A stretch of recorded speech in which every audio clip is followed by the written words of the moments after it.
As we've reported, U.S. businesses have added millions of jobs since the Great Recession. In fact, there are more than 5.5 million job openings across the country, a near record level. But there's one industry that is experiencing a labor shortage, and it is agriculture. And now some farmers are worried that Donald Trump's immigration policies could make that problem even worse. Aditi Roy reports from Gilroy, California. This here is 70 acres. Pete Aiello and his dad have been farming for 40 years on their 5,000-acre operation based in Northern California. But lately, they've had a growing problem. We're leaving some crop behind. We're not able to keep up with harvest. The Aiellos don't have enough workers to harvest their crops. They're not alone. Across the country, farmers are facing a labor shortage that some are calling a crisis. Of course, it's a financial burden. You have to make difficult decisions sometimes as far as having 2 fields to harvest, but only being able to harvest one of them.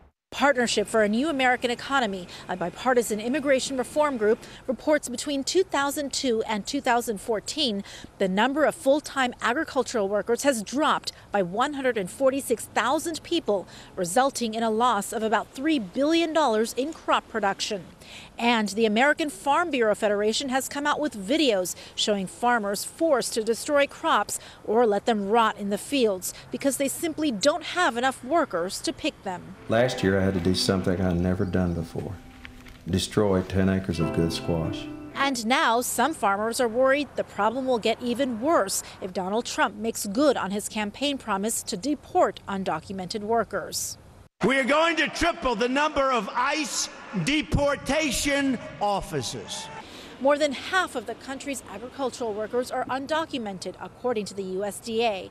The American Farm Bureau estimates an immigration policy that focuses solely on enforcement could cost the country $60 billion in agricultural production. We are at the point in the industry that we're either importing our labor or we're importing our food. And farmers and ranchers across America want to provide this locally grown fruits and vegetables to our consumers, but we have to have access to a legal and stable workforce to get that done. Pete Aiello calls the current immigration system broken. He says he's watching and waiting to see if Trump can fix it.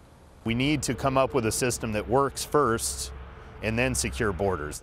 On the solutions side, the American Farm Bureau says the current temporary guest worker program, the H-2A visa program, is full of bureaucratic challenges and delays.